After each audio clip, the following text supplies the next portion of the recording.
SI ಬಗ್ಗೆ ಮಾತನಾಡೋದಕ್ಕೆ ಸ್ವತಃ ಸಿಇಒ ಈಶ್ವರ್ ಕುಮಾರ್ ಫೋನ್ ಸಂಪರ್ಕದಲ್ಲಿ. ಸರ್ ನಮಸ್ಕಾರ. ಸರ್ ನಮಸ್ತೆ, ಹೇಳಿ ಸರ್. ಸರ್, ರಾಯಚೂರಿನ ಮಸ್ಕಿ ಕ್ಷೇತ್ರದ ಈ ಆಧುನಿಕ ಯುಗದಲ್ಲೂ ಕೂಡ ನಾಯಿಗಿಂತ ಕಟ್ಟ ಕಡೆಯದಾಗಿ ಬದುಕ್ತಾ ಇರೋ ಅಜ್ಜಿ ರಂಗಮ್ಮ, ನಿಮಗೆ ಅದರ ಸ್ಟೋರಿ ಗೊತ್ತಿರ್ಬೋದಲ್ವಾ ಸರ್? ಸರ್, ವಿಷಯ ಗೊತ್ತಾಗಿದೆ. ಅವರಿಗೆ ಆಲ್ರೆಡಿ ಅಂಬೇಡ್ಕರ್ ಆವಾಸ್ ಯೋಜನೆಯಲ್ಲಿ ಅವರಿಗೆ ಬೆನಿಫಿಷಿಯರಿ ಆಗಿ ಸೆಲೆಕ್ಟ್ ಕೂಡ ಆಗಿದ್ದಾರೆ. ಎಕ್ಸಲೆಂಟ್. ಸೊ ಈಗ ಅವರಿಗೆ ಮಕ್ಕಳು ಇದ್ದಾರೆ, ಅವ್ರ ಎದುರಿಗೆ ಮನೆ ಇದೆ ಸರ್. ಅವ್ರಿಗೆ ಏನ್ ಅಂತ ಈಗ ಸದ್ಯಕ್ಕೆ ನಮ್ಗೆ ಕಂಡು ಬಂದಿರೋದ್ರಿಂದ ಅವರಿಗೆ ಈಗ ಆಲ್ರೆಡಿ ಅವರಿಗೆ ಮನೆ ನಮ್ಮ ಪಂಚಾಯತಿಗೆ ಮನೆ ಬಂದಿರೋದ್ರಿಂದ ಅವ್ರನ್ನ ಕನ್ಸಿಡರ್ ಮಾಡ್ರಿ ಅಂತ ಹೇಳಿದ್ವಿ. ಸೆಲೆಕ್ಷನ್ ಕೂಡ ಆಗಿದ್ದಾರೆ ಅವರು. ಈಗ ತುಂಬಾ ದೊಡ್ಡ ತಲೆ ಕೆಡಿಸ್ಕೊಳ್ಳುವಂತಹ ಸ್ಟೋರಿ ಏನ್ ಇದಲ್ಲ ಅನ್ನೋ ಭಾವನೆ ನಮ್ದು ಬೇಡ. ಕಾರಣ ಅವರ ಅಕ್ಕಪಕ್ಕದ ಮನೆಯವರ ಜೊತೆಯೂ ಕೂಡ ಆ ಅಜ್ಜಿಯ ಸಂಕಟವನ್ನ ನಮ್ಮ ತಂಡ ಅರ್ಥ ಮಾಡ್ಕೊಂಡಿದೆ. ಅಕ್ಕಪಕ್ಕದ ಮನೆಯವರು ಕೂಡ ಕಂಪ್ಲೇಂಟ್ ಬಾಕ್ಸಿಗೆ ಅತ್ಯಂತ ಸುಸ್ಪಷ್ಟವಾದಂತಹ ದೂರನ್ನ ಕೊಟ್ಟಿದ್ದಾರೆ. ಯಾಕಂದ್ರೆ ನೋಡಿ, ಈಗ ಈ ವಯಸ್ಸಲ್ಲಿ ಮನೆಯ ಸದಸ್ಯರಿಂದ ದೂರ ಆಗಿರ್ತಕ್ಕಂತಹ ಆ ತಾಯಿ ಈ 45 ಡಿಗ್ರಿ ಸುಡು ಬಿಸಿಲಲ್ಲಿ ಹೆಂಗ್ ಬದುಕೋದಕ್ಕೆ ಸಾಧ್ಯ ರೀ? ನನಗೂ ನಿಮಗೂ ಒಂದು ಗಂಟೆ ಬಿಸಿಲಲ್ಲಿ ನಿಂತ್ಕೊಳ್ಳೋಕೆ ಸಾಧ್ಯನಾ ಹೇಳಿ?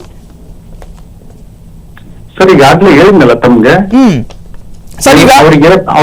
ಅವರಿಗೆ ಮಕ್ಕಳು ಕೂಡ ಇದಾರೆ. ಅವ್ರದ್ದು ಆ ಗುಡಿಸಲು ಐತಲ್ಲ, ಅದ್ರ ಅಪೋಸಿಟ್ ಅವ್ರ ಮನೆಗಳಿದಾವೆ, ಒಳ್ಳೆ ಮನೆಗಳಿದಾವೆ ಅವರಿಗೆ. ಬಟ್ ಈ ಅಜ್ಜಿಗೋಸ್ಕರ ಈ ನ್ಯೂಸ್ ಆಗಿದೆ ಅಂತ ಹೇಳ್ಬಿಟ್ಟು ನಾವು ಅಲ್ಲಿ ಬಂದಿರೋಂತ ಅಂಬೇಡ್ಕರ್ ಆವಾಸ್ ಯೋಜನೆಯಲ್ಲಿ ಅವ್ರನ್ನ ಬೆನಿಫಿಷಿಯರಿ ಅಂತ ಕನ್ಸಿಡರ್ ಮಾಡ್ರಿ ಅಂತ ಹೇಳಿ ನಾವು ಡೈರೆಕ್ಷನ್ ಕೊಟ್ಟಿದೀವಿ. ಅದೇ ತರ ಪಂಚಾಯತ್ ಪಿಡಿಒ ತಗೊಂಡಿದ್ದಾರೆ ಅವರಿಗೆ.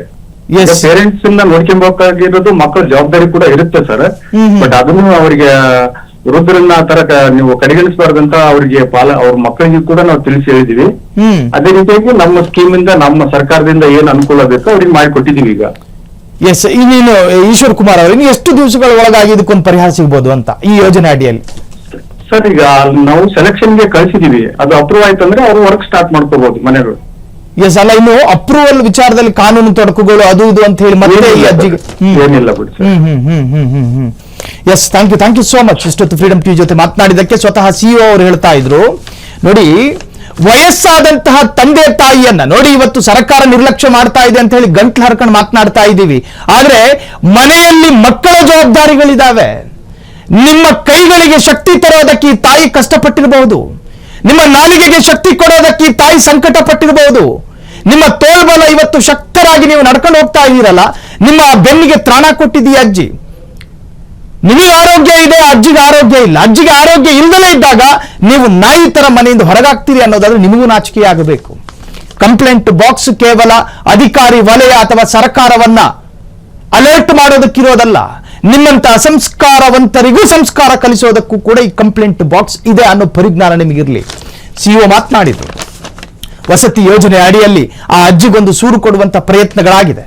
ನಾನು ಕೇಳ್ತಾ ಇದ್ದೆ, ಇನ್ನು ಕಾನೂನು ಕಟ್ಟಳೆಗಳಲ್ಲಿ ಒಂದಷ್ಟು ಬೇರೆ ಬೇರೆ ಪ್ರಾಸೆಸ್ನ ಹೆಸರಿನಲ್ಲಿ ಡಿಲೇ ಆಗಕೂಡದು ಅಂತ. ಅದಕ್ಕೆ ಹೇಳ್ತಾ ಇದ್ರು ಅವರು, ಎಲ್ಲ ಒಂದು ಕಡೆ ಈ ಅಜ್ಜಿಗೆ ಅತ್ಯಂತ ಇನ್ಸ್ಟಂಟ್ ಆದಂತಹ ಆಸರೆಗಳು ಸಿಗಬಹುದು ಎನ್ನುವಂತಹ ಭರವಸೆಯನ್ನು ಕೊಟ್ಟರು. ಕಂಪ್ಲೇಂಟ್ ಬಾಕ್ಸಿಗೆ ಬೇಕಾಗಿರೋದು ಇದೆ. ಕಂಪ್ಲೇಂಟ್ ಬಾಕ್ಸ್ ನಿರೀಕ್ಷೆ ಮಾಡ್ತಾ ಇರೋದು ಇನ್ಸ್ಟಂಟ್ ನ್ಯಾಯ. ಆ ಅಜ್ಜಿ ಮುಖ ನೋಡ್ಕೊಂಡ್ರೆ ಪ್ರಾಸೆಸ್ ಮಾಡೋದಕ್ಕೆ ಮನಸ್ಸು ಬರುತ್ತೇನು? ಈ ಅಜ್ಜಿಗೆ ಯಾವ ಮಾನದಂಡದಲ್ಲಿ ಸೂರು ಕೊಡಬೇಕು, ಈ ತರಹದ ಪ್ರಾಸೆಸ್ಸೇ ಅಗತ್ಯ ಇಲ್ಲ ಅನ್ಸುತ್ತೆ. ಆ ಅಜ್ಜಿಯನ್ನ ಕಂಡ್ರೆ ಇನ್ಸ್ಟಂಟ್ ಆಗಿ ಸರ್ಕಾರ ತಕ್ಷಣವೇ ಮನೆ ಕಟ್ಟಿಸಿಕೊಡುವಂತ ಕೆಲಸಗಳಾಗಬೇಕು. ಇಲ್ಲಿ ಈ ಅಜ್ಜಿಯನ್ನ ಹೊರಗಾಕಿರ್ತಕ್ಕಂತಹ ಮಕ್ಕಳು ನೀವು ಎಷ್ಟು ಪುಣ್ಯವಂತರು, ನಿಜಕ್ಕೂ ಕೂಡ ನೀವು ಸೌಭಾಗ್ಯವಂತರು. ಈ ಆಧುನಿಕ ಜಗತ್ತಲ್ಲಿ ತಾಯಿಯ ಅದು ಹೇಳೋದಕ್ಕೆ ಹೋದ್ರೆ ಹಿತವಚನ ಆಗುತ್ತೆ. ಸೊ ಈ ಆಧುನಿಕ ಜಗತ್ತಲ್ಲೂ ಕೂಡ ಈ ತರಹದ ಮಕ್ಕಳಿದಾರಲ್ಲ ಅನ್ನೋದು ನಿಜಕ್ಕೂ ಸಂಕಟ. ಮಾನವೀಯತೆಯ ನಾಡಲ್ಲಿ ಇದೆಂತಹ ಅಮಾನವೀಯ. ಇನ್ನಲ್ಲಿನ ಶಾಸಕರು ಪಾಪ ಅವರ ಬಿಸಿಮಯ ಜಂಜಾಟದಲ್ಲಿ ಈ ಮನೆ ಕಡೆ ಒಂದೆರಡು ನಿಮಿಷ ಆಸಕ್ತಿ ಕೊಡೋದಕ್ಕೆ ಅವರಿಗೆ ಸಮಯ ಇರಲಿಲ್ವೋ ಏನೋ. ಕಂಪ್ಲೇಂಟ್ ಬಾಕ್ಸ್ ನಿರಂತರವಾದಂತಹ ಸುದ್ದಿ ಬ್ರೇಕ್ ಮಾಡಿತು. ಸಂಬಂಧಪಟ್ಟಂತ ಇಲಾಖೆ ನಿಮ್ಗೆ ಕಣ್ಣೆದ್ರೆ ಸಂಬಂಧಪಟ್ಟಂತ ಇಲಾಖೆಯ ಮುಖ್ಯಸ್ಥರ ಜೊತೆ ಮಾತನಾಡಿದ್ವಿ. ಈ ಅರ್ಜಿಗೆ ಏನಾದರೂ ಪರಿಹರಿಸಬಹುದಾ, ಇನ್ಸ್ಟಂಟ್ ಆಗಿ ಪರಿಹರಿಸಬಹುದಾ, ದಿನಗಣನೆ ಲೆಕ್ಕ ಹಾಕೋದಕ್ಕೆ ಹೋಗಬೇಡಿ. ನಾಡಿದ್ದು ನಾಳೆ ಸರ್ಕಾರಿ ರಜೆ, ನಾಳೆ ಪ್ರಾಸೆಸ್ ಆಗೋದಿಲ್ಲ, ಇನ್ನು ಭಾನುವಾರದ ದಿನ ಸರ್ಕಾರಿ ರಜೆ, ಪ್ರಾಸೆಸ್ ಆಗೋದಿಲ್ಲ.